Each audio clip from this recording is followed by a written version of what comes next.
sometimes controversial, always politically incorrect, and pro-life without exception, without compromise, and without apology. It's the Pro-Life America podcast with your hosts, Sarah Waits and the president of Life Dynamics, Mark Crutcher.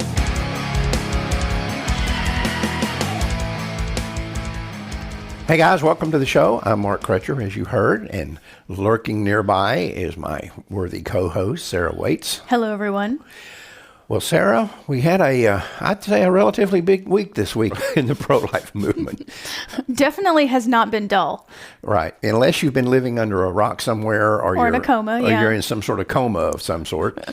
You know that Politico leaked a copy of a majority opinion that's supposedly going to be released by the Supreme Court here. Well, actually, the Supreme Court says that it is a draft of the majority opinion. However, they have not decided nor released an opinion on this officially. So it could change, but it's unlikely. It's up in the air. Yeah, it's unlikely. If they were to change this opinion now, the Supreme Court would lose 100% of its credibility.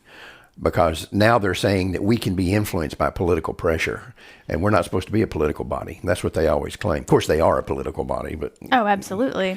But anyway, somebody in the Supreme Court, either on the Supreme Court or a staffer or a clerk or whatever, leaked this to Politico.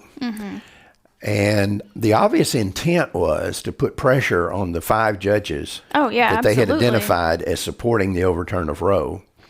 Well, and to create a ruckus and a scene outside the Supreme Court. And all over the country. Right before midterms are happening. Right. You're not going to tell me that's a coincidence. No, it's not. And I'll talk about that here in a minute. But it now appears, there's rumors floating around, and we don't know, so that's why we're not going to use the name, but that the leaker was a guy on the staff of Sonia Sotomayor, who's one of the most radical, hardcore pro-aborts on the Supreme Court. You know, the question to me is... You have just one question on this? Well, I have a bunch. If this guy turns out to be the leaker, did Sotomayor know about it beforehand? You know, if it's an aide working for her, I mean, it could easily happen without her knowing, and it could easily happen with her knowing. It could have, or did she actually organize the thing? Did she encourage it?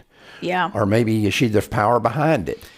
These things need to be looked at. And if she was, then she has to either resign or she has to be impeached off the Supreme Court. She has no right to be there if she's one of the people that did this. Well, you know, the left freaked out that Trump was able to appoint, was it 3 Supreme Court justices? And they were either kind of more in the middle or they were conservative Supreme Court justices, which changed the makeup of the Supreme Court. And so their response to that, especially during the presidential primaries, you had people on the left talking about expanding the number of justices on the Supreme Court. Packing the court, yeah. In order to get the results that they want. So it's not a far stretch, these Supreme Court justices for the left releasing this opinion, hoping that the political pressure will change the outcome.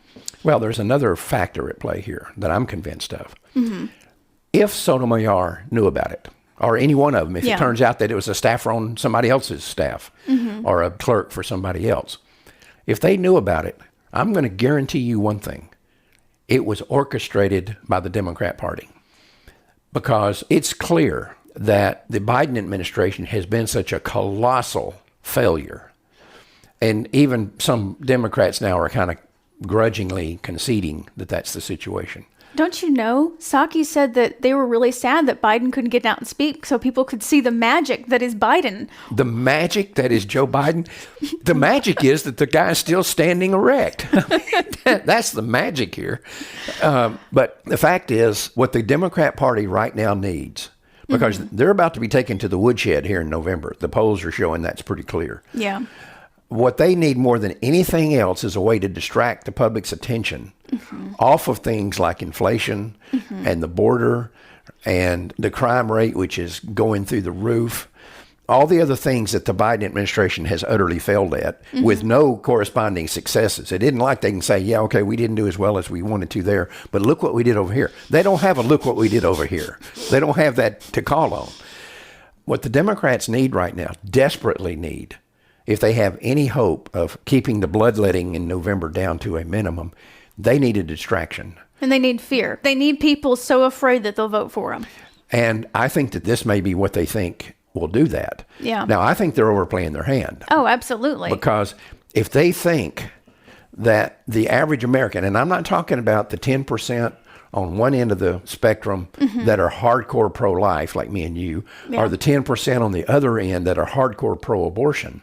I'm not talking about those. I'm talking about the 80% that are in the middle. Yeah. If they think that those people are going to be putting abortion over their pocketbook issues, Oh, absolutely. Yeah. they're nuts. They're stark raving nuts. So I think they may have come up with the wrong distraction here. But I'm convinced that the Democrats are behind this whole thing. Only time will tell. You know, there's so many different players in this deal, but the end result is the same. But let me tell you something. If you're a staffer for a Supreme Court justice, Well, you've got to be politically connected or if to you're a get that clerk, position. yes, and you've got to be very ambitious. You're looking at this absolutely. as this can make or break you. If you want to go to work for a big law firm and you want to make, $2 million a year as a corporate lawyer, and you walk in and say, I clerked for so-and-so Supreme Court justice, Oh, yeah, you're in. you're in. Yeah. Whoever did this, if this was a clerk or it was a high-level staffer, and they did this on their own, they know good and well that if they get caught, their career is over. They're not going to be driving a Cadillac. They're going to be washing Cadillacs. That's what they're going to be doing for a living. Unless they already have some other backup Something plan. lined up. So my thinking is that if I'm in that environment, if I'm in the United States Supreme Court, either as a clerk or some kind of high-level staffer, taking a move like this by myself with no prodding from above, either from the justice themselves or from the Democratic Party. Even if they had prodding and assistance from somebody above, even if they were just a part of a bigger thing, you're crazy if you think that those higher ups are not going to sell you down the river. They'll sell you out in a heartbeat. It's like drug dealers. Yeah. If you're a low-level drug dealer and the drug dealer above you gets caught, he's going to sell you out every time. Yeah. And these people are just like that. So that's why I can't believe that somebody there, a clerk or a staffer, was stupid enough to do this on their own. I think they had to have some pressure from above. Who knows? Somebody who sits down with them and says, look, we want you to go to the mat for this, and if you do, we're going to guarantee you'll never have to work another day in your life. There are people that will take care of you. Well, according to the Supreme Court statement that they released, they are directing the marshal of the court to launch an investigation into the source of the leak. Yeah, but I saw a guy from the FBI the other night saying that's like saying Andy Griffith and Barney Fife. If there's a criminal issue here, and I don't know that there is or there isn't, they're going to have to get the FBI, the Department of Justice, involved. And with the Democrats being in control right now of the Department of Justice and the FBI, and we have seen clear proof that the FBI and the Department of Justice are now both political bodies. They're not law enforcement bodies. They're political bodies. The chances that they're going to investigate this are zero, even if there is a criminal Even matter. if they investigate this, what's the chances of anybody powerful actually suffering any consequences of this? How many times have we seen this in the last few years when an investigation comes out, but nothing happens? Right. And let's understand something about what happened here. If this opinion turns out to be legitimate, and it's basically released in the same form that this leak indicates, let's understand something about what the Supreme Court did right here. They punted the ball. Yeah. I wrote about this in my book, Siege. I said there that the Supreme Court, like a lot of the American public, is sick and tired of hearing about the abortion issue. Oh, yeah. They don't want to hear any cases They want it about to be gone. They don't want it. And the way for them to be done with it is to punt it back to the states. From what I read of the draft opinion, that's basically what it does. It just says this was badly decided. There's not a constitutional basis for this. We have overreached our constitutional authority on this deal. And they just punt it back to the states. Right. That's what they've done. And basically, they've washed their hands of it. They said, the fate of the unborn is not our decision. It's up to the states. So they did the Pontius Pilate thing and washed their hands of it and let the babies be butchered by the states if they want to. They never addressed the issue of personhood. Because if they do, that would be a be-all, end-all for legalized abortion. That's that would be That's the end of it. And, they never addressed the issue. And the core issue here is the unborn child a person or not? Yeah. And if you're going to say it's not, when we have absolute scientific proof that the unborn child is a living human being, then you've got to come up with a definition. A formula for considering who's human and who's not. For how a living human being cannot be a person. And our country has a very bad, murky history with making that legal argument. Yep. So this was not a courageous decision on the part of the Supreme Court. Let's make sure that in the euphoria that a lot of pro-lifers are involved in right now over this, that we at least see things for what they are. The Supreme Court punted this issue back to the states. They don't want to deal with it. Yeah. And so they said, okay, it goes back to the states. Now, what's alarming to me is the number of pro-lifers that I've heard over the last couple of days, people who claim to be pro-life and argue that they believe the unborn child should have their lives protected, are agreeing that the issue should be sent back to the states. That's an indication to me that they don't understand the fundamental pro-life position. The fundamental pro-life position is that the unborn child is a person no different than a 3-year-old or a 5-year-old or a 50-year-old. Absolutely. Now, if that's true, then it's not a states' rights issue. No. Because the United States Constitution and both the 5th and 14th Amendments make it clear that the lives of persons are protected in law. So the only way you can say this is a states' rights issue is to say that the unborn child is not a person. Well, that means you're not pro-life. Or at least you think you're pro-life, but you don't understand the basic concept that the unborn child is a person. And the other thing about this deal is the Biden administration, Biden himself has made it very clear that they're looking to, especially if they have the pro-choice majority in the House and the Senate, to codify Roe versus Wade on a national scale. So if you just leave this to the states, you're always leaving something federally like that to happen, unless you have the recognition of the personhood of the unborn. Basically, if you leave it to the states, the battle never ends. It'll be going on for the next 500 years if the country survives. So this thing will never end until we have a personhood ruling on the unborn child. They're persons for purposes of the law. And if you're going to say they're not, then you've got to tell me what the difference is, because we know for a fact they're a living human being. Yeah. Even the pro-aborts aren't denying that anymore. They're living human beings. So now you've got to tell me what the difference is. Or how does a living human being not be a person and then all of a sudden become a person? How does that work going back and forth? Well, like I said, that's the same basis that they were trying to argue, and I can't remember the name of the case, when they were arguing about slavery. Are slaves persons? Are they persons for the census? Are they persons for rights? I mean, when you start defining who's human and who's not, You can apply it to anybody. Let me just throw out here something real quick on this issue of personhood. They're saying the unborn child, even if they're human, is not person because they're still inside the mother. They're part of the mother's body, which is crapola. But nonetheless, for many years now, it has been possible for doctors to do fetal surgery. And what happens in that case is they make an incision in the mother's abdomen. They take the baby and lay it on her stomach and operate on the baby and then put it back in. Now, my question is, that's not a person before this begins, but I guess it's a person when they lay it on top of the mother because it's outside her body, right? But then when they put it back in, it reverts to non-personhood status. Now, how does all that work? How did this the same human being that it was 30 minutes earlier when it was... None of this is rooted in biology. None of it's rooted in logic more than anything else. But anyway, until we get a ruling that the unborn child is a person, this thing continues. Again, I think we have to remember as pro-lifers that the Biden administration has a plan for all of this. Oh, yeah. So if you think the left is just going to be like, oh no, well, abortion is overturned, we're going to go cry in a corner and walk off, you're deluding yourself. Oh, no, the battle's just joined right now. You know, all that's really happened here is that the nature of the battle changed and the location where it's fought changed. And it's going to get much more aggressive. And, and I've been making this point for many years. You've heard me say it a million times. The closer we get to winning, the nastier and more violent our enemies will become. And we're seeing that right now. And this is a good example of it. And let's also notice that the media has done their part over the last few days. Stoking the flames, yeah. Yeah. Shocker. I saw last night on ABC, there's this new poll out, shows 70% support for legalized abortion. 70%.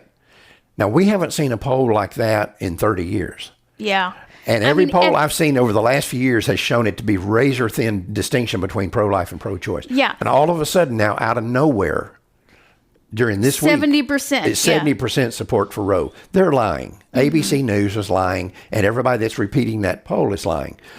But I can get 70% support for anything. You give me the subject and let me write the questionnaire. Yeah.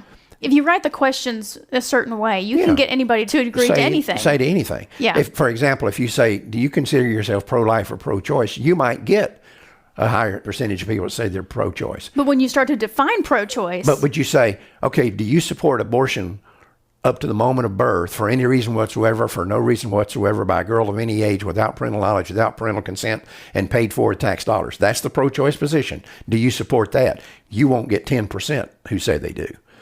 So how you word the question has always, and this is particularly true in the abortion issue. The Washington Post did a experiment on abortion polling. This was probably 25 or 30 years ago. But what they did was they asked some questions on abortion and then rephrased the question on the same poll to the same people. Mm-hmm. And I remember one of them was, do you believe that the United States government should fund abortions for poor women who can't afford them? And they got something like 58% said yes. I think for poor women, we ought to pay for their abortions. And then later on in that same poll, they asked, do you support having money taken out of your paycheck? Your paycheck. To pay for abortions for other people? And it got like 4% support. That's the same question. Where do they think the government gets its money from? It's the same exact question asked two different ways. Yeah. And let me make a point here about this issue of polling. I saw some pro-aborts now last night repeating this 70% thing that ABC came up with. I won't tell you what orifice they pulled it out of, but that's where they got it. Let me guess, there's not much sunlight there? Right. If these people honestly thought that legalized abortion was supported by 70% of the American people, they would be the ones trying to get it back to the states. Yeah. That would be their strategy. Or they would have had federal legislation put into law creating legal abortion, not relying on a Supreme Court case. But even right now, what they'd be saying is, oh yeah, we're happy for this to go back to the states because this is where the will of the people prevails and we got 70% support. We can't possibly lose. You're right. On Twitter, Senator Elizabeth Warren tweeted, an extremist Supreme Court is poised to overturn Roe v. Wade and impose its far-right, unpopular views on the entire country. It's time for the millions who support the Constitution and abortion rights to stand up and make their voices heard. We're not going back. Not ever. Right. The millions of people, not only does she say who support abortion, but she throws in supporting the Constitution. Well, I hate to break it to you. Abortion's not in the Constitution. Right. It's not a constitutional right. It was made up in 1973. It was a invented. decision created by the Supreme Court that they can go back on. And you know what? It was really sad. There were people on Twitter who actually believe that abortion is a constitutional right. This one Twitter user, @$1Morgan, I don't believe the Supreme Court has the right to remove a constitutional right. The legitimacy of this court is now in question. Right. But they do have the right to create a constitutional right. Is that what you're talking about? Elizabeth Warren, she was saying, of course, she's a pathological liar. We all know that. She claimed to be. It was so funny. So Benny Johnson, a conservative, he posts memes and stuff, and he posted a video of Elizabeth Warren foaming at the mouth on the Supreme Court steps. And he tweeted, she hasn't been this upset since she got her Ancestry DNA results. Right. Shows that she was lying when she claimed to be an Indian. And she went to the college on a scholarship that was given to her because of her Native American because she claimed to be an Indian. Yeah. In which she was lying through her teeth. But anyway, she says that this 70% number is across the board. She said in red states and blue states, in Texas, 70% of the Texas people support legalized abortion. If 70%, then Texas would have abortion legalized on demand without restriction on the books. These people are liars, and she's one of the bigger ones. Kamala Harris the other day was speaking at a pro-abortion event. Oh, no. And she says the Supreme Court has no right to tell women what they can and can't do with their bodies. That's exactly what the Supreme Court just said. We're not going to tell anybody what they can and can't do with their bodies. This is for the states to decide. The Supreme Court took it out of their hands. That whole telling people what they can and can't do with their bodies thing is ridiculous. We have laws saying that you can't go around streaking. We have laws that say you can't put certain drugs in your body. You can't beat people with your body. Right. There's so many laws saying but even what if you buy into that, do. Even if you buy into that, the point I'm making is she is intentionally lying about what the Supreme Court just said. Kamala Harris lying, say it ain't Oh, so. yeah. It's hard to imagine shocked. that she would be lying. I am just stunned right now. But she says that the Supreme Court has no right to tell women what they can and can't do with their bodies. Well, that's what the Supreme Court says. We don't have the right to do this. So it goes back to the states. Joe Biden claims that the stability of our law demands that Roe not be overturned. The stability of our law. All right. You could put any issue in that blank. The stability of our law demand that blank not be overturned. Right. Can you imagine if a president had come out and said that the stability of our law demands that slavery not be overturned? Yep. Is the stability and the honor of the Supreme Court more important than people being enslaved? Yeah. Well, it's not. And it's not more important than people being killed either. Our laws are about enforcing what we believe to be right and wrong. Well, of course, if you're going to say that, if you're going to take that position that stare decisis, or the stability of the Supreme Court and the law, is all that matters, then we can stop the Supreme Court right now, because they're never going to overturn another decision. Yeah. Right? Mm-hmm. We've got all the laws we need. Let's just stop right here. We're done. Yeah, we're done with it. That's it. There's a really interesting question that we got via Instagram that I thought we should answer. This person wanted to know if Roe versus Wade being overturned meant that the funding of abortion would then come from the states, or would the federal government still fund abortion? I don't know that those are necessarily linked together. Yeah. I think the federal government could say, well, we're going to fund abortion, even in a state that doesn't allow abortion. Yeah. But if somebody did get one, we would fund it. So I'm not sure those are necessarily linked together. We shouldn't be funding abortion to begin with. Abortion shouldn't be legal to begin with. Yeah. And of course, Biden, being the pathological liar that he is, he always said he was against federal funding of abortion. And now, oh yeah, he's all for it. But I want to make sure before we leave today that people understand something. We're not saying, you and I are not saying, that this was not a victory for the pro-life movement. It obviously was. There are problems with it. It ignored the issue of personhood. That's a major problem. At the end of the day, it doesn't end legalized abortion in America. It didn't give us the victory that we seek, but it gave us opportunities to pursue that victory. And these are opportunities that we have right now that we've never had before. I've talked to you guys, you and Sheila in particular, about how much different the pro-life movement is today than when it was 30 years ago, when we basically didn't have any chance of winning. Yeah. We had to keep fighting, even though we knew we were beating our head up against a brick wall. Today, we have opportunities that we've never had before and that aren't going to come again. This is our moment. We've got to capitalize on these opportunities. If this decision comes down like it appears that it's going to, that's what it does. It doesn't end this battle. It just changes the location of it, where it's being fought, and it changes the dynamics of it, but the battle goes on. But we now have more chance of winning than we ever had at any time since Roe versus Wade was handed down. So it is a victory in that sense, but we still have a lot of work to do. And as you know, we've been talking about a project that we're all working on here at the office. And if we had more employees, we'd be further down the track. Oh, yeah. But with our limited staff, this project is taking a lot longer. But I'm not trying to brag or anything like that, but we predicted this exact environment several years ago. Well, I mean, it's been clear from the things that the pro-choice movement and people like the president of Planned Parenthood has been saying, they have been expecting Roe versus Wade to be overturned. Oh, yeah, they have been working in the individual states to pass trigger laws. They knew it was not a matter of if, it's a matter of when. And we have been working on a project to account for the new way this battle is going to be fought. And I'm hoping we can get this project up and running very soon, but we're all working on it. It's taking a lot longer than what we thought because of the staffing shortages that we have. Yeah, most people don't know that we have 4 people in our office. 4. There's only 4 of us. That's it. Right. And 3 of us are working on this project. Yeah. So just hang with us, be patient, but we can win this battle. There is no argument. There is no doubt about it. You know, I heard for years and years and years, well, Roe settled this once and for all. It's settled law. It's not going to change. And I always thought it was weird that if it was settled, how come there are tens of millions of people still out talking here about it? Right, still out here fighting it. So now we know for a fact that it was not settled. So we still have a ways to go, but we can win this thing. And in my view, we are going to win it. And this is one of the stepping stones toward winning it. But it is not the victory that a lot of people are thinking that it is. Until we get a ruling that the unborn child is a person for the purposes of the Constitution, Yeah. then we have to still fight. And that's where we are. That's all I got. How about you? That's all I have. Make sure you share this episode.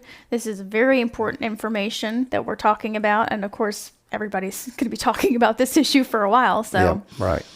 Well, like I said, the thing that bothers me, and I think that makes our show here different than what we've been hearing, is this issue of pro-lifers saying, yes, it was right that this thing be remanded to the states. Mm-hmm.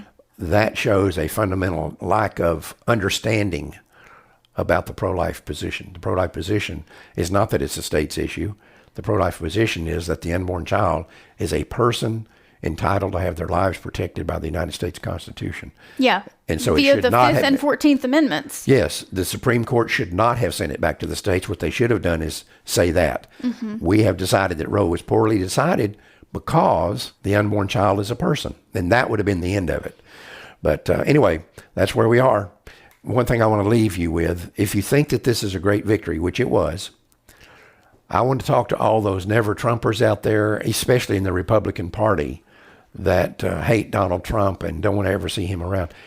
3 of the 5 Supreme Court justices who voted to overturn Roe were appointed by Trump. They haven't voted yet. No, but they are. If this thing comes down like it is, that's the way it is, and that's what's going to happen. I'm one of those people, don't count your chickens before the eggs have hatched. Don't count your votes yet before they've come in. We've had conservative judges who sided with liberal judges. But we never had this situation before. And this leak basically backfired because it's not going to change people's minds. It's going to solidify their minds. They can't back down now. They cannot back down at this point.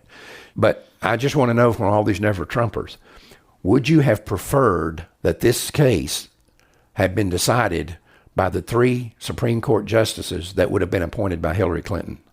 And if so, I want you to call me and tell me that. I want to hear your rationale, your reasoning behind it. Anyway, that's it. We're done. Until next Thursday, remember, Life Dynamics is not here to put up a good fight. We're here to win, because winning is how the killing stops. We'll talk to you next week. Bye, guys. Bye.